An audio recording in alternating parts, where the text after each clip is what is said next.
नमस्कार बंधुगण। श्रावण मास तो आरंभ हो सारा। यही मसीहार श्रावण मास जुलाई 11 तारिख शुक्रवार दिन ठू आरंभ हो 9 अगस्त तारिख पर्यंत रहिबो। श्रावण मासर प्रथम शुक्रवार अर्थात जुलाई 11 माँ लक्ष्मी का आगमनर संकेत देउची। बहु वर्ष पर एहीपरि एक विशेष और दुर्लभ महासंयोग देखा मिलूची। एही वर्ष श्रावण मासरे 4टी सोमवार पड़ुची।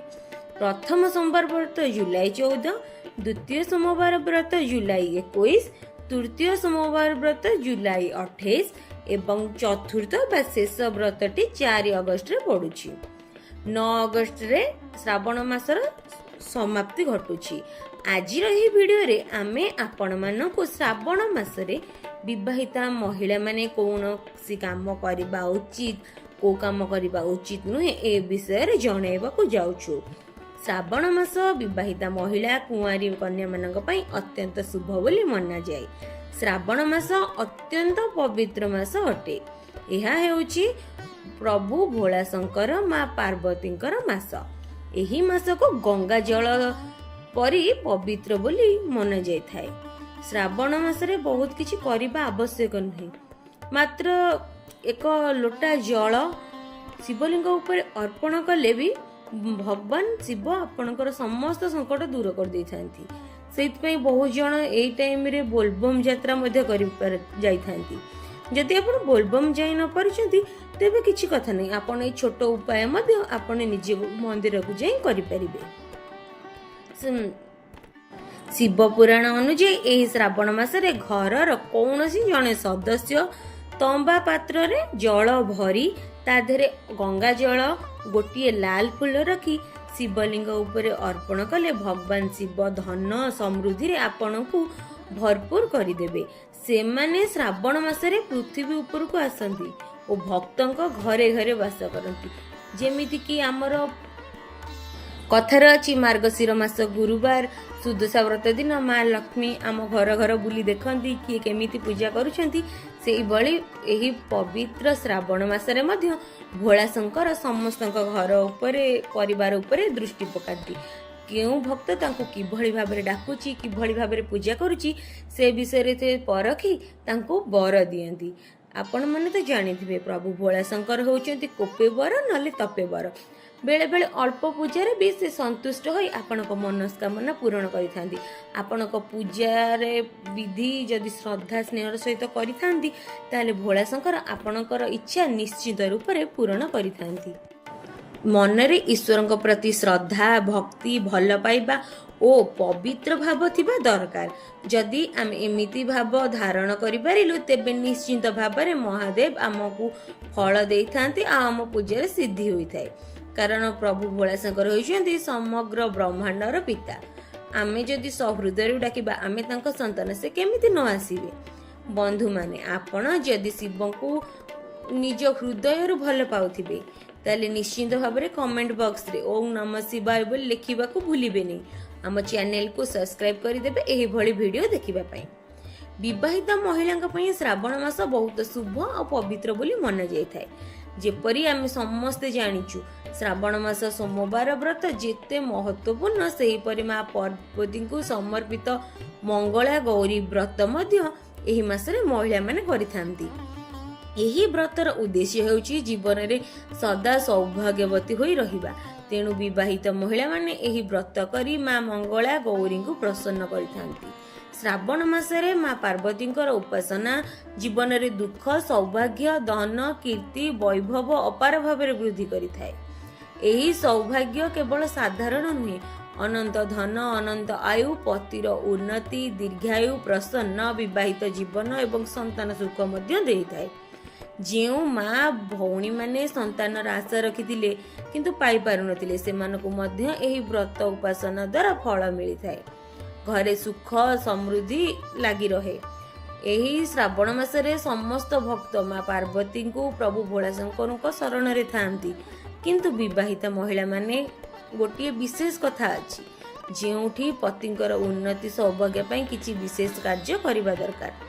आज आमे एक पर एक सही उपाय आपण मानकु कहिबाकू जाउछु। संपूर्ण जानिबा पई वीडियोटी को शेष पर्यंत देखंतु। ସବୁଠାରୁ ପ୍ରଥମେ ଶ୍ରାବଣ ମାସରେ ବିବାହିତା ମହିଳା ମାନେ କ'ଣ କରିବା ଉଚିତ? ଯଦି ବ୍ରତ କରନ୍ତୁ ବା ଯଦି ବ୍ରତ କରିପାରୁନାହାନ୍ତି ତଥାପି ପ୍ରତିଦିନ ମା ପାର୍ବତୀଙ୍କୁ ଗୋଟିଏ ଲାଲ ଫୁଲ ଆଉ ସିନ୍ଦୁର ଅର୍ପଣ କରିବା ଉଚିତ। ଏହାଦ୍ୱାରା ଆପଣ ସୌଭାଗ୍ୟବତୀ ହେବେ। ପତିଙ୍କ ଜୀବନକୁ ସୁରକ୍ଷିତ ଆଉ ଶୁଭ କରିଥାଏ। ଯଦି ପତି କୌଣସି ଶାରୀରିକ ସମସ୍ୟା ଅଛି ଏହି ଉପାୟରେ ଆପଣ ଅବଶ୍ୟ କରନ୍ତୁ। ମା ପାର୍ବତୀ କେବେ ବି ତାଙ୍କ ଭକ୍ତମାନଙ୍କୁ ନିରାଶ କରିନାହାନ୍ତି, କାହିଁକିନା ମା ମାନେ ପିଲାଙ୍କର ଦୁଃଖ ଦେଖିପାରନ୍ତିନି, ସେଥିପାଇଁ ସେ ସଦା ସର୍ବଦା ଆମ ଉପରେ ସାହା ହୁଅନ୍ତି। ବନ୍ଧୁମାନେ, ଦୈନିକ ଭାବରେ ମା ପାର୍ବତୀଙ୍କୁ ଯଦି ଆପଣ ଲାଲ ଫୁଲ ଅର୍ପଣ କରନ୍ତି, ଯଦି ମନ୍ଦାର ଫୁଲ ମିଳେ ତାହେଲେ ଅଧିକ ଶ୍ରେଷ୍ଠ, କାହିଁକିନା ମାଙ୍କର ଲାଲ ମନ୍ଦାର ପ୍ରିୟ, ଅତି ପ୍ରିୟ। ପ୍ରତିଦିନ ଲାଲ ସିନ୍ଦୁର ମାଙ୍କୁ ଅର୍ପଣ କରି ମା ତାକୁ ନିଜ ମଥାରେ ଲଗାନ୍ତୁ, ତାହାଦ୍ୱାରା ବହୁତ ଶୁଭ ଫଳ ମିଳିଥାଏ। ଏହି କାମ ଆପଣଙ୍କୁ ନିଶ୍ଚିତ ଭାବରେ କରିବା ଦରକାର। ଏହି ଉପାୟ ସମସ୍ତ ବିବାହିତ ମହିଳା କରିବେ, କାହିଁକିନା ଏହାଦ୍ୱାରା ଆପଣଙ୍କର ପତିଙ୍କର ଆୟୁଷ ବୃଦ୍ଧି ହେବ, ପତିଙ୍କର ସବୁ କାମ କାର୍ଯ୍ୟ ଶ୍ରେଷ୍ଠ ଶୁଦ୍ଧ ହେବ। ଆଉ ଦ୍ୱିତୀୟ କାମ ହେଉଛି ସମସ୍ତ ବିବାହିତ ମହିଳାମାନେ ଶ୍ରାବଣ ମାସରେ କେବେ ହେଲେ କଳା ରଙ୍ଗର ଶାଢ଼ୀ ପିନ୍ଧନ୍ତୁ ନାହିଁ। ଆପଣ ସବୁଜ ରଙ୍ଗ କିମ୍ବା ଲାଲ ରଙ୍ଗ କିମ୍ବା ହଳଦିଆ ରଙ୍ଗର ମଧ୍ୟ ପିନ୍ଧିପାରିବେ, କିନ୍ତୁ ଭୁଲରେ ବି କଳା ରଙ୍ଗର ଶାଢ଼ୀ ଏହି ମାସରେ ପିନ୍ଧନ୍ତୁ ନାହିଁ। କଳା ହେଉଛି ନକାରାତ୍ମକ ଶକ୍ତିର ଉର୍ଜା, ଯାହା ନକାରାତ୍ମକ ଶକ୍ତିକୁ ଆମ ଆଡ଼କୁ ଆକୃଷ୍ଟ କରିଥାଏ। ଏହି ସମୟରେ ବିବାହିତ ମହିଳାମାନେ ହଳଦିଆ ଚୁଡ଼ି, ହଳଦିଆ ଶାଢ଼ୀ, ନାଲି ଚୁଡ଼ି, ନାଲି ଶାଢ଼ୀ, ନାଲି ସିନ୍ଦୁର ପିନ୍ଧିଲେ ସ୍ୱାମୀଙ୍କର ଆୟୁଷ ବୃଦ୍ଧି ହୋଇଥାଏ। ବହୁ ଜଣ ମହିଳା ଏହି ଭୁଲ ମଧ୍ୟ କରିଥାନ୍ତି ଯେ ଧଳା ଶାଢ଼ୀ ପିନ୍ଧି ମନ୍ଦିରକୁ ଯାଇଥାନ୍ତି, କିନ୍ତୁ ଏହା ଶୁଭକର ହୋଇନଥାଏ। ପୁରା ଧଳା ଶାଢ଼ୀ ପିନ୍ଧିବା ଅଶୁଭ ବୋଲି ମନାଯାଏ। ଯଦି ଧଳା ଶାଢ଼ୀ ପିନ୍ଧୁଛନ୍ତି ସେଥିରେ ଲାଲ କିମ୍ବା ଅଲଗା ରଙ୍ଗର ପ୍ରିଣ୍ଟ ଥିବା ଦରକାର। ଶ୍ରାବଣ ମାସରେ ମହିଳାମାନେ ଲାଲ ବସ୍ତ୍ର, ଲାଲ ଚୁଡ଼ି, ଲାଲ ସିନ୍ଦୁର, ଲାଲ ବିନ୍ଦି, ପାଦରେ ଲାଲ ଅଳତା, ମେହେନ୍ଦି ଆଦି ଲଗାଇବା ବହୁତ ଶୁଭ ବୋଲି ମନାଯାଏ। ତୃତୀୟ କାମ ହେଉଛି ଶ୍ରାବଣ ମାସରେ କୌଣସି ବିବାହିତା ମହିଳା ଗଳା ଖାଲି ରଖିବା ଉଚିତ ନୁହେଁ। ବିଶେଷ କରି ପ୍ରତ୍ୟେକ ବିବାହିତ ମହିଳାମାନେ ଶ୍ରାବଣ ମାସରେ ମଙ୍ଗଳସୂତ୍ର ଧାରଣ କରିବା ଦରକାର। ଯଦି ମଙ୍ଗଳସୂତ୍ର ନାହିଁ ତେବେ ମୋତିର ମାଳି କିମ୍ବା ଅନ୍ୟ କିଛି ମଧ୍ୟ ପିନ୍ଧିପାରିବେ, କିନ୍ତୁ ଭୁଲରେ ବି ଗଳା ଖାଲି ରଖିବା ଉଚିତ ନୁହେଁ। ଯଦି ମଙ୍ଗଳସୂତ୍ର ଅଛି ତେବେ ଅବଶ୍ୟ ଧାରଣ କରନ୍ତୁ। ଏହି ବିଷୟରେ ବିଶେଷ ଧ୍ୟାନ ଦିଅନ୍ତୁ, ଯେପରି ମଙ୍ଗଳସୂତ୍ର ଛିଣ୍ଡି ଯାଇନଥିବ କି ଭାଙ୍ଗି ଯାଇନଥିବା ଦରକାର। ଯଦି କିଛି ଭାଙ୍ଗି ଯାଇଥାଏ ବା ଛିଣ୍ଡି ଯାଇଥାଏ ତେବେ ଏହାକୁ ଠିକ୍ କରିକି ପିନ୍ଧନ୍ତୁ। ଯେତେବେଳେ ଜଣେ ସ୍ତ୍ରୀଙ୍କର ପତି ଚାଲିଯାଆନ୍ତି ସେତେବେଳେ ତାଙ୍କ ଗଳାରୁ ମଙ୍ଗଳସୂତ୍ର ଖୋଲି ଦିଆଯାଏ। ଯଦି ଆପଣଙ୍କର ପତି ଅଛନ୍ତି ତେବେ ଶ୍ରାବଣ ମାସରେ କେବେ ହେଲେ ମଙ୍ଗଳସୂତ୍ର ଖୋଲନ୍ତୁ ନାହିଁ। ଏହିପରି ବୁଝାଯାଏ ଯେ ଆପଣ ତାଙ୍କ ମୃତ୍ୟୁର ଶୋକ ମନାଉଛନ୍ତି। ଏହି ପ୍ରକାର କାମ କରିବା ଦ୍ୱାରା ପ୍ରତ୍ୟକ୍ଷ ଭବିଷ୍ୟତରେ ପତିଙ୍କର ଆୟୁ କମିଯାଇଥାଏ। ସେଥିପାଇଁ ଗଳାରେ ମଙ୍ଗଳସୂତ୍ର ଧାରଣ କରନ୍ତୁ, ନହେଲେ ଅତି କମରେ ତାଙ୍କ ନାଁରେ କଳାସୂତା ମଧ୍ୟ ପିନ୍ଧିପାରିବେ। ଚତୁର୍ଥ କାମଟି ହେଉଛି ଶ୍ରାବଣ ମାସରେ କୌଣସି ବିବାହିତ ମହିଳା କେବେ ବି କଳା ରଙ୍ଗର କପଡ଼ା ପିନ୍ଧିବା ଉଚିତ ନୁହେଁ। ଏ ବିଷୟରେ ବିଶେଷ ଧ୍ୟାନ ଦେବା ଆବଶ୍ୟକ। ଯଦି ସୁହାଗିନୀ ମହିଳାମାନେ ପୁରା କଳା ପୋଷାକ ପିନ୍ଧନ୍ତି ତେବେ ଏହା କଳ ଅର୍ଥାତ୍ ମୃତ୍ୟୁକୁ ଆମନ୍ତ୍ରଣ ଦେବା ପରି ହୋଇଥାଏ। ଏହାଦ୍ୱାରା ସ୍ୱାମୀଙ୍କର ଆୟୁ ଲମ୍ବା ହେବା ପୂର୍ବରୁ ତାଙ୍କର ମୃତ୍ୟୁ ହେବାର ଆଶଙ୍କା ବଢ଼ିଯାଏ। ଆମେ ସମସ୍ତେ କଳା ରଙ୍ଗର ପୋଷାକ ପିନ୍ଧୁ, ଏହା ଠିକ୍, କିନ୍ତୁ ଶ୍ରାବଣ ମାସରେ କଳା ଆଉ ଧଳା ରଙ୍ଗ ଠାରୁ ଦୂରେଇ ରହିବା ଉଚିତ। ଧଳା ରଙ୍ଗର କପଡ଼ା ବିବାହିତଙ୍କ ପାଇଁ ଅଶୁଭ ବୋଲି ମନାଯାଏ। ଏହା ବିଧବା ଅବସ୍ଥାକୁ ସୂଚିତ କରେ। ଏହି ରଙ୍ଗ ପିନ୍ଧିଲେ ସ୍ୱାମୀଙ୍କର ଆୟୁ ଉପରେ ପ୍ରଭାବ ପଡ଼େ। ପଞ୍ଚମ କାମଟି ହେଉଛି ଶ୍ରାବଣ ମାସରେ ସମସ୍ତ ବିବାହିତ ମହିଳାମାନେ ସିନ୍ଦୁର ଭରିକି ପିନ୍ଧନ୍ତୁ। କେବେ ବି ମଥା ଖାଲି ରଖନ୍ତୁ ନାହିଁ। ଆପଣ ସିନ୍ଦୁର ବ୍ୟବହାର କରନ୍ତି, ଏହା ଆପଣଙ୍କ ସୁହାଗର ସୂଚକ ହୋଇଥାଏ। ତେବେ ଏହା ଶ୍ରାବଣ ମାସରେ ଅବଶ୍ୟ କରନ୍ତୁ। ଯଦି ଲାଲ ସିନ୍ଦୁର ଯେପରି ବି ହଉ ଅବଶ୍ୟ ଲଗାନ୍ତୁ। ଯଦି ଆପଣ କାର୍ଯ୍ୟସ୍ଥଳକୁ ଯାଆନ୍ତି ତେବେ ଯେଉଁ ସିନ୍ଦୁର ଆପଣ ପିନ୍ଧନ୍ତି ସେହି ସିନ୍ଦୁର ଅବଶ୍ୟ ଲଗାନ୍ତୁ। ମଥା ଖାଲି ରହିଲେ ଏହା ଅଶୁଭ ବୋଲି ମନାଯାଏ। ଯଦି ଆପଣ ନିଜ ପତିଙ୍କ ନାମରେ ସିନ୍ଦୁର କିଣିଥିଲେ ବା ବିବାହ ବେଳେ ଯେଉଁ ସିନ୍ଦୁର ଲାଗିଥିଲା ସେହି ସିନ୍ଦୁରକୁ ଅତ୍ୟନ୍ତ ଶୁଭ ବୋଲି ମନାଯାଇଥାଏ। ତାକୁ ସଦା ସର୍ବଦା ସୁରକ୍ଷିତ ଭାବରେ ରଖନ୍ତୁ। ଶାସ୍ତ୍ର ଅନୁଯାୟୀ ପତିଙ୍କ ନାମର ସିନ୍ଦୁର ବହୁତ ମହତ୍ୱପୂର୍ଣ୍ଣ ଶୁଭ ବୋଲି ମନାଯାଇଥାଏ, କାରଣ ଏହା 7 ଫେରା ଅତୁଟ ଦାମ୍ପତ୍ୟ। ସିନ୍ଦୁରକୁ କେବେ ହେଲେ ବାଣ୍ଟିବା ଉଚିତ ନୁହେଁ। ଯେଉଁ ସିନ୍ଦୁର ଫରୁଆରୁ ଆପଣ ଆପଣଙ୍କ ସ୍ୱାମୀଙ୍କ ନାଁରେ ନିଜ ମଥାରେ ସବୁଦିନ ଲଗାଉଛନ୍ତି, ସେପରି ସିନ୍ଦୁରକୁ କେବେ ହେଲେ ବାଣ୍ଟିବା ଉଚିତ ନୁହେଁ, ଯାହାଦ୍ୱାରା ପତିଙ୍କର ଭଲ ପାଇବା ହ୍ରାସ ହୋଇଥାଏ। ଆଗାମୀ ଦିନରେ ମୃତ୍ୟୁ ମଧ୍ୟ ଆସିପାରେ। ଏହାକୁ ଆପଣ ଅନ୍ୟ କାହାକୁ ଦେବାଠାରୁ ବଞ୍ଚିକି ରୁହନ୍ତୁ। ଏହାକୁ କେବଳ ନିଜ ମଥାରେ ଲଗାନ୍ତୁ। ଯଦି ଡବାରେ ସିନ୍ଦୁର ଶେଷ ହେଉଛି, ତେବେ ଶେଷ ହେବା ଆଗରୁ ହିଁ ତାହା ଭରିକି ରଖନ୍ତୁ। ମଥାରେ ସିନ୍ଦୁର ଥିଲେ ଘରେ ଧନ ଦେବୀ ମା ଲକ୍ଷ୍ମୀ ରୁହନ୍ତି ଏବଂ ଘରେ କେବେ ବି ଧନର ଦୁର୍ଲଭତା ଆସେ ନାହିଁ। ଶ୍ରାବଣ ମାସରେ ସିନ୍ଦୁର କିଣିବା ବାଣ୍ଟିବା ମଧ୍ୟ ଅତ୍ୟନ୍ତ ଶୁଭ କାମ। ଏହି କାର୍ଯ୍ୟ ଦାମ୍ପତ୍ୟ ଜୀବନରେ ପ୍ରେମ ବଢ଼ାଏ, ସୁଖ ସମୃଦ୍ଧି ଦିଏ, ଘରୁ ଗ୍ରହ ଦୋଷ ଦୂର ହୁଏ। ଯଦିଓ 16 ଶୃଙ୍ଗାର ଅତ୍ୟନ୍ତ ଶୁଭ ଏବଂ ଆବଶ୍ୟକ କାର୍ଯ୍ୟ ଅଟେ, ଯାହା ପ୍ରତ୍ୟେକ ମହିଳା ଦ୍ୱାରା ବିଶେଷ ଅବସରରେ କରାଯିବା ଉଚିତ, ତଥାପି ଯଦି ସମଗ୍ର ମାସରେ କରିପାରିବେ ନାହିଁ, ତେବେ ଅତି କମରେ ଶ୍ରାବଣ ମାସରେ ଏହା କରିବା ଦରକାର। ଯେପରି ବର୍ଣ୍ଣନା କରିଛି, ମଙ୍ଗଳସୂତ୍ର, ସିନ୍ଦୁର ଓ ପୋଷାକର ରଙ୍ଗ ଉପରେ ଧ୍ୟାନ ଦିଅନ୍ତୁ। କଳା ପୋଷାକ ବ୍ୟବହାର କରନ୍ତୁ ନାହିଁ, ଏଥିରେ ସ୍ପଷ୍ଟ ନିଷେଧ ରହିଛି। ସେହିପରି ଆପଣ ଆପଣଙ୍କ ପାଦରେ ପାଉଁଜି ଗୋଡ଼ମୁଦି ଅବଶ୍ୟ ପିନ୍ଧନ୍ତୁ। ଘରେ ଯେତେବେଳେ ମହିଳାମାନେ ପାଉଁଜି ପିନ୍ଧନ୍ତି, ଏହା ଅତ୍ୟନ୍ତ ଶୁଭ ବୋଲି ମନାଯାଇଥାଏ। ପାଉଁଜିରେ ଥିବା ରୁଣୁଝୁଣୁ ଶବ୍ଦ ଦ୍ୱାରା ଘରେ ପଜିଟିଭ ଶକ୍ତିର ବଢ଼ିଥାଏ। ମା ଲକ୍ଷ୍ମୀ ମା ପାର୍ବତୀ ପ୍ରସନ୍ନ ହୋଇଥାନ୍ତି, ଯେଉଁମାନେ ଘରକୁ ଆଶୀର୍ବାଦ ଦେଇଥାନ୍ତି ଓ ପତିଙ୍କର ଆୟୁ ଦୀର୍ଘ କରନ୍ତି। ତେଣୁ ଶ୍ରାବଣ ମାସରେ ପାଉଁଜି ଗୋଡ଼ମୁଦି ଧାରଣ କରନ୍ତୁ, ନହେଲେ ଏହି ପବିତ୍ର ମାସ ଅଧୁରା ବୋଲି ମନାଯିବ। ଶ୍ରାବଣ ମାସରେ ଶୃଙ୍ଗାର କରିବାକୁ ବିବାହିତ ମହିଳାମାନଙ୍କୁ ଗୁରୁତ୍ୱପୂର୍ଣ୍ଣ ଭୂମିକା ରହିଛି। ସପ୍ତମ କାର୍ଯ୍ୟଟି ହେଉଛି, ଯେପରି ଆମେ କହୁଛୁ, ସୁହାଗ ଉପକରଣ କିଣିବା ଅତ୍ୟନ୍ତ ଶୁଭ କାମ। ଯେତେ ସମ୍ଭବ ଆପଣ ନିଜ ପାଇଁ ଏହି ସାମଗ୍ରୀ କିଣନ୍ତୁ। ଯଦି ସମ୍ଭବ ହୁଏ ଦାନ ମଧ୍ୟ କରନ୍ତୁ। କେବେ ହେଲେ ନିଜେ ବ୍ୟବହାର କରିଥିବା ଜିନିଷକୁ ଦାନ କରନ୍ତୁ ନାହିଁ, ଏହା ଅମଙ୍ଗଳ ସୂଚକ ହୋଇଥାଏ। ନୂଆ ବସ୍ତୁ କିଣିକି ଦାନ କଲେ ତାହା ବହୁତ ଶୁଭ ଫଳ ଦେଇଥାଏ। ସିନ୍ଦୁର, ବିନ୍ଦି, ଚୁଡ଼ି, ପାଉଁଜି, ଗୋଡ଼ମୁଦି ଏହା ପଡ଼ୋଶୀ, ବନ୍ଧୁ, ପରିବାରକୁ ଉପହାର ଭାବରେ ଦିଅନ୍ତୁ। ବଡ଼ ଧନୀ ଲୋକମାନେ ମଧ୍ୟ ଏହି ପବିତ୍ର ଶ୍ରାବଣ ମାସରେ ଏମିତି ଉପକରଣ ବଣ୍ଟନ କରନ୍ତି। ଏହା ଘରର ସମୃଦ୍ଧି, ସ୍ୱାମୀଙ୍କର ଆୟୁ, ଦାମ୍ପତ୍ୟ ସନ୍ଧିକୁ ଅମର କରେ। ମା ବାପା ମଧ୍ୟ ନିଜ ସନ୍ତାନ ସୁଖ ପାଇଁ ଏହି ସାମଗ୍ରୀ ଦାନ କରିପାରନ୍ତି, କିନ୍ତୁ ଧ୍ୟାନ ରଖନ୍ତୁ, ସାମଗ୍ରୀ ସବୁ ନୂଆ ଓ ଶୁଭ ହେବା ଦରକାର। ଏହା ଭୋଳାଶଙ୍କର ମା ପାର୍ବତୀଙ୍କୁ ବହୁତ ଖୁସି କରେ ଓ ସମସ୍ତ ଶୁଭ ଫଳ ଦିଏ। ଯଦି ସମ୍ଭବ ସିନ୍ଦୁର, ନାଲି ଚୁଡ଼ି, ନାଲି ବିନ୍ଦି ଆଦି ବଣ୍ଟନ କରନ୍ତୁ, କିନ୍ତୁ ଧ୍ୟାନ ରଖନ୍ତୁ ନିଜର ପ୍ରୟୋଗ କରିଥିବା ବା ନିଜେ ବ୍ୟବହାର କରିଥିବା ମେକଅପ୍ କିମ୍ବା ଶୃଙ୍ଗାର ବସ୍ତୁ କେବେ ହେଲେ ଦିଅନ୍ତୁ ନାହିଁ। ଅଷ୍ଟମ କାର୍ଯ୍ୟଟି ହେଉଛି, ଶ୍ରାବଣ ମାସରେ ମେହେନ୍ଦି ଲଗାଇବା, ଅଳତା ଲଗାଇବା ଅତ୍ୟନ୍ତ ଶୁଭ ବୋଲି ମନାଯାଏ। ପ୍ରତ୍ୟେକ କୁଆଁରୀ ବା ବିବାହିତ ମହିଳାମାନେ ମେହେନ୍ଦି ଆଉ ଅଳତା ଲଗାନ୍ତୁ। ହାତ ଉପରେ ମେହେନ୍ଦି ଲଗାଇବା ମା ପାର୍ବତୀଙ୍କ ଆଶୀର୍ବାଦ ପାଇବା ଭାବରେ ମନାଯାଏ। ଏହି ସବୁ ଶୃଙ୍ଗାର ବସ୍ତୁ ମା ପାର୍ବତୀଙ୍କୁ ଅର୍ପଣ ତାଙ୍କ ପ୍ରସନ୍ନତା ପାଇଁ ମଧ୍ୟ ଗୁରୁତ୍ୱପୂର୍ଣ୍ଣ, କାରଣ ଘରର ମହିଳାମାନେ ଯେତେ ସାଜସଜ୍ଜା ହେଇ ରହିବେ, ସେତେ ମାତ୍ରାରେ ମା ଲକ୍ଷ୍ମୀ ସନ୍ତୁଷ୍ଟ ହୋଇଥାନ୍ତି। କୁହାଯାଏ, ଅଧିକା ଚୁଡ଼ି ପିନ୍ଧିବା ଆଉ ପାଉଁଜି ପିନ୍ଧିବା, ସଦା ସର୍ବଦା ମା ଲକ୍ଷ୍ମୀଙ୍କ ଭଳି ସଜେଇ ହେଇ ରହିଲେ ମା ଲକ୍ଷ୍ମୀ ସର୍ବଦା ପ୍ରସନ୍ନ ହୋଇଥାନ୍ତି। ଏହି ସମସ୍ତ କାର୍ଯ୍ୟ ଅତ୍ୟନ୍ତ ଛୋଟ, ସହଜ ଓ ପବିତ୍ର ଅଟେ। ଯଦି ଏହି କାର୍ଯ୍ୟ ବିବାହିତା ମହିଳାମାନେ କରନ୍ତି, ତେବେ ଶ୍ରାବଣ ମାସର ଅର୍ଥ ପୂର୍ଣ୍ଣ ସଫଳ ହୁଏ, ନହେଲେ ଏହା ଅଧୁରା ବୋଲି ମନାଯାଇଥାଏ। ଶ୍ରାବଣ ମାସରେ ଛୋଟ କନ୍ୟାମାନଙ୍କୁ, ଛୋଟ ଛୋଟ ଛୁଆମାନଙ୍କୁ ଚୁଡ଼ି ପାଉଁଜି ଦେବା ଉଚିତ। ଗଙ୍ଗା ଜଳ ଓ ନିଜ ହାତରେ ଚୁଡ଼ି ପିନ୍ଧାଇବା ଦ୍ୱାରା ଦେବୀ ଅର୍ଥାତ୍ ବ୍ରହ୍ମାଣ୍ଡର ଦେବୀ ମାନେ ପ୍ରସନ୍ନ ହୁଅନ୍ତି। ମାତା ଲକ୍ଷ୍ମୀ, ମା କାଳୀ, ମା ସରସ୍ୱତୀ ଏହି 3 ଦେବୀଙ୍କର ପୂର୍ଣ୍ଣ ଆଶୀର୍ବାଦ ମଧ୍ୟ ମିଳିଥାଏ। ଭୋଳାଶଙ୍କରଙ୍କର କୃପା ମଧ୍ୟ ବର୍ଷେ। ମା ପାର୍ବତୀଙ୍କର ଆଶୀର୍ବାଦ ମଧ୍ୟ ମିଳିଥାଏ। ମା ଲକ୍ଷ୍ମୀ 2 ହାତରେ ଧନର ବର୍ଷା କରିଥାନ୍ତି। କନ୍ୟାମାନଙ୍କ ମଧ୍ୟରେ ସାକ୍ଷାତ ଲକ୍ଷ୍ମୀ ବାସ କରିଥାନ୍ତି।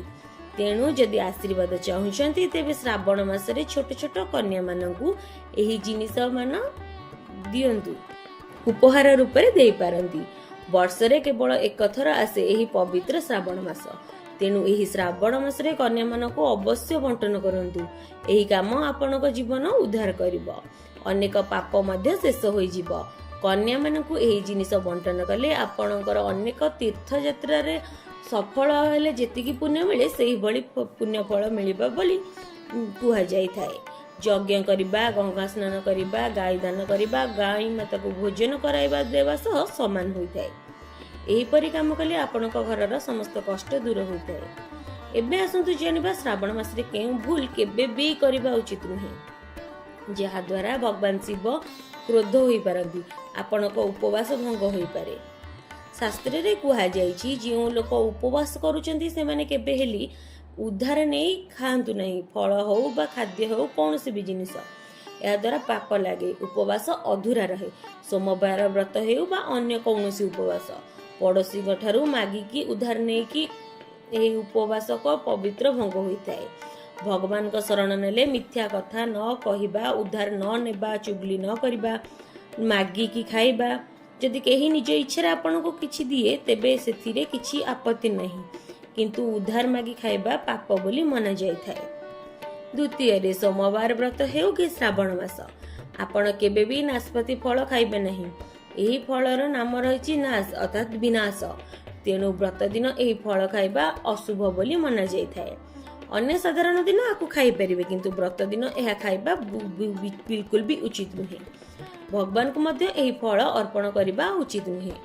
ନମ୍ବର 3ରେ, ଦୀର୍ଘ ଦିନରୁ ଥିବା ଅଟା ଖାଇଲେ ଆପଣଙ୍କ ବ୍ରତ ମଧ୍ୟ ଭଙ୍ଗ ହୋଇଥାଏ। ଆପଣଙ୍କୁ ଜଣାଇ ଦିଆଯାଉଛି ଯେ ଦୀର୍ଘ ସମୟ ଧରି ରଖାଯାଇଥିବା ଅଟା ବ୍ରତ ଭଙ୍ଗ କରିପାରେ। ପୁରୁଣା ଅଟା ଭିତରେ ଛୋଟ ଛୋଟ କୀଟ ଜୀବାଣୁ ହୁଏ, ଯାହା ଆଖିକି ଦେଖାଯାଏ ନାହିଁ। ଏମିତି ଅଟା ଖାଇଲେ ମାଂସ ଭୋଜନ ଭଳି ହୋଇଥାଏ। ବ୍ରତ ସମୟରେ କୀଟ ଖାଇବା ଘୋର ପାପ ବୋଲି ମନାଯାଏ। ବ୍ରତ କାଳରେ ତରଳ ତାଜା ଅଟା ଖାଇବା ଉଚିତ। ଦୀର୍ଘ ସମୟ ଧରି ରଖିଥିବା ଅଟାରେ କୀଟ ହୋଇଥାଏ, ତେଣୁ ଏପରି ଭୁଲ କରିବା ଉଚିତ ନୁହେଁ। ଶ୍ରାବଣ ମାସ ଅତ୍ୟନ୍ତ ପବିତ୍ର ମାସ ବୋଲି ମନାଯାଏ। ଏହି 5ଟି ଜିନିଷ କେବେ ହେଲେ ଭଗବାନ ଶିବଙ୍କ ନିକଟରେ ରଖିବା ଉଚିତ ନୁହେଁ। ଯେଉଁ ସ୍ଥାନରେ ଶିବଲିଙ୍ଗ ବା ମହାଦେବଙ୍କ ମୂର୍ତ୍ତି ରହିଛି ସେଠାରେ କେବେ ବି ମଧ୍ୟ ଜୋତା ଚପଲ ନେଇଯିବା ଉଚିତ ନୁହେଁ। ଯଦି ଆପଣଙ୍କ ଘରକୁ କେହି ଚପଲ ପିନ୍ଧି ପ୍ରବେଶ କରେ ଆପଣଙ୍କୁ କେମିତି ଲାଗିଥାଏ? ସେହିପରି ଭଗବାନ ମଧ୍ୟ ରାଗିଥାନ୍ତି ବା କ୍ରୋଧ କରିଥାନ୍ତି। ଆପଣଙ୍କୁ ମିଳୁଥିବା ଫଳ ନଷ୍ଟ ହୋଇଯାଏ। ତେଣୁ ମନ୍ଦିରକୁ ସଦା ସର୍ବଦା ଖାଲି ପାଦରେ ଯିବା ଉଚିତ, କାରଣ ଚମଡ଼ା ତିଆରି ଚପଲ ଦ୍ୱାରା ଅଶୁଭ ମନାଯାଏ। ଦେବତା ଏଠାରେ କ୍ରୋଧ କରିଥାନ୍ତି। ନମ୍ବର 2ରେ, ସାଧାରଣ ନାରୀମାନେ ମାସିକ ଧର୍ମ ସମୟରେ ପୂଜା ପାଠ କରନ୍ତିନି, ଯାହା ଶାସ୍ତ୍ର ଅନୁସାରେ ବିଲକ୍ଷଣ ବୋଲି କୁହାଯାଇଛି। ଏହି ସମୟରେ ମନ୍ଦିରକୁ ପ୍ରବେଶ କରିବା, ଶିବଲିଙ୍ଗ ଛୁଇଁବା, ତୁଳସୀ ଗଛରେ ପାଣି ଦେବା ଘୋର ପାପ ବୋଲି ମନାଯାଇଥାଏ। ଯେବେ ନାରୀ ଏହି ସ୍ଥିତିରେ ଅସୁବିଧା ଅନୁଭବ କରନ୍ତି ତେବେ ଭଗବାନ ମଧ୍ୟ ସେହିଠାରୁ ଦୁଃଖିତ ହୁଅନ୍ତି। ଏହିପରି ସମୟରେ ଘର ହେଉ କିମ୍ବା ମନ୍ଦିର କି ବାହାର ମନ୍ଦିର ପ୍ରବେଶ, ପୂଜା ପାଠ କେବେ ବି କରିବା ଉଚିତ ନୁହେଁ, କାରଣ ଏହି କାରଣରୁ ଦେବଶକ୍ତି ମାନେ କ୍ରୋଧ କରିଥାନ୍ତି। ଘରେ ଦାରିଦ୍ରତା ଆସିଥାଏ, ଝଗଡ଼ା, ବିପଦ ଇତ୍ୟାଦି ସବୁ ମାଡ଼ି ଆସେ। 3 ନମ୍ବରରେ, ଶାସ୍ତ୍ର ଅନୁଯାୟୀ ଯେଉଁଠାରେ ଶିବଲିଙ୍ଗ ଅଛି ସେଠାରେ ସମସ୍ତ ଶକ୍ତି ସକ୍ରିୟ ଥାନ୍ତି। ଯଦି ଘରେ ଶିବଲିଙ୍ଗ ଅଛି ତେବେ ସେଠି ମହାଦେବଙ୍କର ଦିବ୍ୟ ଉପସ୍ଥିତି ରହିଥାଏ। ବାସ୍ତୁଶାସ୍ତ୍ର ଅନୁସାରେ ଶିବଲିଙ୍ଗ ଦ୍ୱାରା ଶକ୍ତି ଚାଲୁ ରହିଥାଏ, ତେଣୁ ଶିବଲିଙ୍ଗ ଉପରେ ସଦାସର୍ବଦା ଜଳଧାରା ରଖିବା ଉଚିତ। ଏହି ଶକ୍ତିକୁ ସନ୍ତୁଳିତ ଆଉ ଶାନ୍ତ କରେ। ଲୋକ ନିଜ ଘରେ ଶିବଲିଙ୍ଗ ରଖିଥାନ୍ତି କିନ୍ତୁ ପ୍ରତ୍ୟେକ ସପ୍ତାହରେ ଥରେ ମାତ୍ର ଜଳ ଅର୍ପଣ କରନ୍ତି। ଏହା ବିଲକୁଲ ବି ଠିକ ନୁହେଁ। ଯଦି ଆପଣ ପ୍ରତିଦିନ ଜଳ ଅର୍ପଣ କରିପାରିବେ ନାହିଁ ତେବେ ଦୟାକରି ନିଜ ଘରେ କେବେ ହେଲେ ଶିବଲିଙ୍ଗ ସ୍ଥାପନ କରନ୍ତୁ ନାହିଁ। ଏହି ବିଷୟରେ ଗରୁଡ଼ ପୁରାଣରେ ମଧ୍ୟ ଉଲ୍ଲେଖ ରହିଛି। ଯଦି ଶିବ ଭଳି ଦେବତାଙ୍କୁ ନିୟମର ସହିତ ପୂଜା କରାଯାଏ ତେବେ ତାହାର ପୂଜା ନ କରାଯାଏ ତେବେ ତା ଘରେ ଧ୍ୱଂସ ଆସିଥାଏ। ନମ୍ବର 4ରେ, ଶାସ୍ତ୍ରରେ କୁହାଯାଇଛି ତୁଳସୀ ଦେବ ମହାଦେବଙ୍କ ପାଦ ରୂପରେ ମନାଯାଏ। ଏହି କାରଣରୁ ତୁଳସୀ କେବେ ବି ଶିବଲିଙ୍ଗ ବା ଗଣେଶଙ୍କ ମୂର୍ତ୍ତି ଉପରେ ରଖିବା ଉଚିତ ନୁହେଁ। ଶିବଲିଙ୍ଗରେ ତୁଳସୀ ଦଳ ଚଢ଼ାଇବା ମନା। ତୁଳସୀ ଶିବଲିଙ୍ଗ ମଧ୍ୟରେ ଅନ୍ତର ରଖିବା ଉଚିତ। ନମ୍ବର 5, ଘରର ମନ୍ଦିର କିମ୍ବା ବାହାର ମନ୍ଦିର, କୌଣସି ମନ୍ଦିରରେ ବି ଏମିତି ବ୍ୟକ୍ତି ପ୍ରବେଶ କରିବା ଉଚିତ ନୁହେଁ ଯିଏ ନାରୀ ସହ ଶାରୀରିକ ସମ୍ପର୍କ କରିଛି କିମ୍ବା ମାଂସ ଭୋଜନ କରିଛି। ଯଦି ଶରୀର ଅଶୁଚି ଅବସ୍ଥାରେ ଅଛି ତେବେ ମନ୍ଦିର ଛାଡ଼ି ଏହି ସ୍ଥାନ ଛାଡ଼ି ଯିବା ଉଚିତ। ଘର ମନ୍ଦିରକୁ ଅପବିତ୍ର ଅବସ୍ଥାରେ ପ୍ରବେଶ କରିବା ପୂର୍ବରୁ ଗୋଟିଏ ପବିତ୍ର ବସ୍ତ୍ର ଢାଙ୍କି ଦିଅନ୍ତୁ। ଆପଣ ଭାବନ୍ତୁ, ଆପଣ ମାଂସ ଖାଇ ଶାରୀରିକ ସମ୍ପର୍କ ରଖି ବସିଛନ୍ତି। ଏହି ଅବସ୍ଥାରେ ଭଗବାନଙ୍କ ନିକଟକୁ ଯାଉଛନ୍ତି। ଭଗବାନ ବିଲକୁଲ ବି ଖୁସି ହେବେନି, ସେ ଅପମାନିତ ହେବେ, ତାଙ୍କୁ ଏଇଟା ଅପମାନ ଲାଗିବ। ତେଣୁ ଏପରି କାର୍ଯ୍ୟ କଲେ ଘୋର ପାପ ବୋଲି ମନାଯାଇଥାଏ। ଏହା ନର୍କ ଗତି କରିଥାଏ ମଣିଷକୁ। ଏହା ମାନବ ବିନାଶର ମୂଳ କାରଣ ହୋଇଥାଏ। ଭଗବାନଙ୍କ ସମ୍ମୁଖରେ ସଦା ଶୁଦ୍ଧ ଓ ପବିତ୍ର ମନ ଶରୀର ନେଇ ଯିବା ଉଚିତ। ଏପରି କଲେ ସମସ୍ତ ଦୈବୀ ଶକ୍ତି ଖୁସି ହୁଅନ୍ତି। ଶ୍ରାବଣ ମାସରେ ବିଶେଷ ଧ୍ୟାନ ଦେବା ଯୋଗ୍ୟ। ଭଗବାନ ମହାଦେବଙ୍କୁ ଏମିତି ବେଲପତ୍ର କେବେ ବି ଅର୍ପଣ କରନ୍ତୁ ନାହିଁ ଯାହା ଶୁଖି ଯାଇଛି, ଚିରି ଯାଇଛି ବା ଫାଟି ଯାଇଛି। ପୌରାଣିକ ବିଶ୍ୱାସ ଅନୁଯାୟୀ ବେଲପତ୍ର ମାଧ୍ୟମରେ ଭଗବାନ ଶିବଙ୍କ ମସ୍ତକ ଶୀତଳ ହୋଇଥାଏ। ବେଲପତ୍ର ଦ୍ୱାରା ପୂଜା କଲେ ଦାରିଦ୍ର୍ୟ ଦୂର ହୁଏ, ବ୍ୟକ୍ତି ସୌଭାଗ୍ୟଶାଳୀ ହୁଏ। ହନୁମାନ ମଧ୍ୟ ଏଥିରେ ଖୁସି ହୁଅନ୍ତି। ପ୍ରଥମେ ଆପଣ ଏହି କଥା ଜାଣନ୍ତୁ ବେଲପତ୍ର ବ୍ୟବହାର କିପରି କରାଯାଏ ଏବଂ ଏହା ଲାଭ କିପରି ପାଇପାରିବେ। 3ଟି ଲୋକରେ ଯେତେ ପବିତ୍ର ତୀର୍ଥସ୍ଥଳ ଅଛି ସେଗୁଡ଼ିକ ବେଲଗଛର ମୂଳ ଭାଗରେ ବିରାଜମାନ ବୋଲି ମନାଯାଇଥାଏ। ଏହି କଥା ବହୁତ କମ୍ ଲୋକ ଜାଣିଛନ୍ତି। ଯଦି ବେଲଗଛ ଘରର ମଧ୍ୟ ଭାଗରେ କିମ୍ବା ପୂର୍ବ ଦିଗକୁ ଲଗାଯାଏ ସେଠାରେ ଧନ ଧାନ୍ୟର କେବେ ହେଲେ ଅଭାବ ରହେ ନାହିଁ। ଯେଉଁ ବ୍ୟକ୍ତି ବେଲଗଛର ମୂଳ ଭାଗକୁ ଗନ୍ଧ ଓ ପୁଷ୍ପ ଅନ୍ୟାନ୍ୟ ଦ୍ରବ୍ୟ ଦ୍ୱାରା ପୂଜା କରେ ସେ ମୃତ୍ୟୁ ପରେ ମଧ୍ୟ ଶିବଲୋକକୁ ପ୍ରାପ୍ତି କରିଥାଏ। ଚତୁର୍ଥୀ, ଅଷ୍ଟମୀ, ନବମୀ, ଚତୁର୍ଦ୍ଦଶୀ, ଅମାବାସ୍ୟା, ସଂକ୍ରାନ୍ତି ତିଥିରେ ବେଲପତ୍ର ତୋଳିବା ଉଚିତ ନୁହେଁ। ସୋମବାର ପୂଜା ପାଇଁ ବେଲପତ୍ର ଗୋଟିଏ ଦିନ ଆଗରୁ ତୋଳି ରଖିଦିଅନ୍ତୁ। ଚିରା, ଫଟା, କଟା ଇତ୍ୟାଦି ବେଲପତ୍ର ଶିବଙ୍କୁ ଅର୍ପଣ କରିବା ଉଚିତ ନୁହେଁ। ଏହା ଶିବଙ୍କ ଅପମାନ ସମ୍ପର୍କିତ ମନାଯାଏ। ଶ୍ରାବଣ ମାସରେ ଯଦି କାହାରି ଏହି 5ଟି ସଂକେତ ମିଳେ ତାହେଲେ ଆପଣ ଜାଣିଯାଆନ୍ତୁ ଆପଣଙ୍କ ପୂଜାରେ ଆପଣଙ୍କ ଭକ୍ତିରେ ଭଗବାନ ଖୁସି ଅଛନ୍ତି। ଯଦି ଗାଈ ଘର ଦ୍ୱାରକୁ ଆସିଥାଏ ତାହେଲେ ନନ୍ଦୀ ମହାରାଜ ଏହି ସଦୃଶରେ ଆସିଛନ୍ତି ବୋଲି ଆପଣ ମାନି ନେବା ଉଚିତ। ସେମାନେ ଶିବଙ୍କର ଦ୍ୱାରପାଳ ମଧ୍ୟ ଅଟନ୍ତି। ଯଦି ଶ୍ରାବଣ ମାସରେ ଅଚାନକ ନନ୍ଦୀ ଘରକୁ ଆସନ୍ତି, ଦ୍ୱାରକୁ ସିଂହ ମାରିବା ଆରମ୍ଭ କରନ୍ତି, ତେବେ ଏହା ହେଉଛି ଶିବ ଘରକୁ ଆସିବାର ସଂକେତ। ଏହି ଦିନରେ ନନ୍ଦୀକୁ ତିଲକ ଲଗାଇ ମିଠା ଭୋଗ ଅର୍ପଣ କରିବା ଉଚିତ। ସ୍ୱପ୍ନରେ ଯଦି ଶିବଲିଙ୍ଗ ଦେଖୁଛନ୍ତି ତାହେଲେ ଶିବଲିଙ୍ଗ କିମ୍ବା ଭଗବାନ ଶିବଙ୍କୁ ଦେଖୁଛନ୍ତି, ଏହାର ଅର୍ଥ ହେଉଛି ଭଗବାନ ଆପଣଙ୍କ ଭକ୍ତିରେ ବହୁତ ଖୁସି ଅଛନ୍ତି। ଜୀବନର ସମସ୍ତ ଦୁଃଖ ଶୀଘ୍ର ଶେଷ ହୋଇଯିବ। ଏହି ସମୟରେ ଘର ଶୁଭ୍ର ପବିତ୍ର ରଖନ୍ତୁ କାରଣ ଭଗବାନ ଆସୁଛନ୍ତି। ଶାସ୍ତ୍ର ଅନୁସାରେ ମନାଯାଏ ଯେ ନୀଳକଣ୍ଠ ପକ୍ଷୀ ହେଉଛନ୍ତି ଭଗବାନ ଶିବଙ୍କର ଚିହ୍ନ। ଯଦି ଶ୍ରାବଣ ମାସରେ ଆପଣ ଘର ଛାତରେ ନୀଳକଣ୍ଠ ପକ୍ଷୀ ଆସି ବସିଥାଏ ତେବେ ତାଙ୍କୁ କେବେ ଭୁଲରେ ବି ଦେଖି ଉଡାଇବେ ନାହିଁ। ଏହି ପକ୍ଷୀ ଆସିବା ମାନେ ଶିବ ଘରକୁ ଆସିବାର ଚିହ୍ନ। ଶିବ ଆପଣଙ୍କ ଭକ୍ତିରେ ଖୁସି ଅଛନ୍ତି। ଶାସ୍ତ୍ର ଅନୁସାରେ ଯଦି ନୀଳକଣ୍ଠ ପକ୍ଷୀ ଘରକୁ ଆସେ ତେବେ ଏହା ମହାଦେବଙ୍କ ଘରକୁ ପ୍ରବେଶ କରିବାର ପ୍ରତୀକ ବୋଲି ମନାଯାଇଥାଏ। କୁହାଯାଏ ଯେ ଶ୍ରୀରାମ ମଧ୍ୟ ନୀଳକଣ୍ଠ ଦର୍ଶନ ପରେ ରାବଣ ଉପରେ ବିଜୟ ପାଇଥିଲେ। ଯଦି ଶ୍ରାବଣ ମାସରେ ଅଚାନକ ଆପଣଙ୍କ ଘରେ କଳା ସାପ ଦେଖାଯାଏ ତେବେ ଏହା ବହୁତ ଶୁଭ ଲକ୍ଷଣ ବୋଲି ମନାଯାଇଥାଏ। ସାପକୁ ମାରିବା ଉଚିତ ନୁହେଁ କାରଣ ଏହା ଭଗବାନ ଶିବଙ୍କର ପ୍ରବେଶର ସଂକେତ ଅଟେ। ଯେଉଁ ଭକ୍ତ ଭକ୍ତିରେ ଶିବ ଖୁସି ହେଇଥାନ୍ତି ସେଇଠାରେ ଏହି ପ୍ରକାର ଦର୍ଶନ ମିଳେ। ସାପ, ନାଗୁଆଣୀ ଦମ୍ପତି ସ୍ୱପ୍ନରେ ଦେଖିବା ମଧ୍ୟ ଶିବ ଘରକୁ ଆସିବାର ଚିହ୍ନ ଭାବରେ ମନାଯାଇଥାଏ। ଏବେ ଆପଣଙ୍କ ଘରୁ ଶିବ ଆସୁଛନ୍ତି, ଖୁସି ହେବାର ସମୟ ଆସିଗଲା। ଶ୍ରାବଣ ମାସରେ ଡମରୁ ବା ଘଣ୍ଟିର ଶବ୍ଦ ଅଚାନକ ଶୁଭିବା ବହୁତ ଶୁଭ ଲକ୍ଷଣ ହୋଇଥାଏ। ଏହାର ଅର୍ଥ ହେଉଛି ଭଗବାନ ଭୋଳାନାଥ ଆପଣଙ୍କ ଶୀଘ୍ର ଖୁସି ହେଇ ଆପଣ ଘର ଓ ଜୀବନରେ ପ୍ରବେଶ କରିବେ। ଆର୍ଥିକ ସମସ୍ୟା ଦୂର ହେବ, ଘରେ ଶୁଭତା ସମୃଦ୍ଧି ଆସିବ। ଏବେ ଆସନ୍ତୁ ଜାଣିବା ଶ୍ରାବଣ ମାସରେ ଘଣ୍ଟି କାହିଁକି ବଜାଯାଏ। ଘର କିମ୍ବା ମନ୍ଦିରରେ ଘଣ୍ଟିର ଶବ୍ଦର ମାନ୍ୟତା କଣ ରହିଛି? ଶିବ ମନ୍ଦିରରେ ତାଳି ନୁହେଁ ଘଣ୍ଟି ବଜିଥାଏ। ଏହା ପଛରେ ରହିଛି ଗୁରୁତ୍ୱପୂର୍ଣ୍ଣ କାରଣ। ପୁରାଣ କୁହେ ଯେ ଘଣ୍ଟିର ଶବ୍ଦରେ ଦୈବୀ ଶକ୍ତି ଜାଗୃତ ହୁଏ। ଘଣ୍ଟି ବଜାଇଲେ ଗରୁଡ ଘଣ୍ଟି ଯାହା ବିଶେଷ ମନ୍ତ୍ର ଉଚ୍ଚାରଣ କଲେ ଶିବ ପୁରାଣ, ଲିଙ୍ଗ ପୁରାଣର କଥା ଶୁଣିବାକୁ ଅନୁଭବ ମିଳେ। ଏହି କଥା ବିଷ୍ଣୁ ପୁରାଣର କଥା କହେ। କେବଳ ଘଣ୍ଟିର ଶବ୍ଦ କରିଦେଲେ ଯେଉଁ ମାଟିରେ ତୀର୍ଥ ଅଛି ସେ ଅନେକ ଧନୀ ଧାନ୍ୟ କରୁଛନ୍ତି। ଯେଉଁ ଅନେକ ତପସ୍ୟା କରୁଛନ୍ତି, ଯେଉଁ ଶୁଭ୍ର ନାରୀ ଧର୍ମ ଅନୁସରଣ କରୁଛନ୍ତି, ଯେଉଁ ଦାନ କରୁଛନ୍ତି, ତୁମେ ସେହି ସମୟରେ ଘଣ୍ଟି ବଜାଉଛ ସେହି ସମୟରେ ସମସ୍ତ ପୁଣ୍ୟ ତୁମ ପାଖକୁ ଆସିଥାଏ। ଶିବ ମନ୍ଦିରରେ ତାଳି ବଜିଥାଏ। ଏହାର ଅର୍ଥ ଶିବଙ୍କର ଅନୁଗ୍ରହ ଅନୁଭବ କରିବା।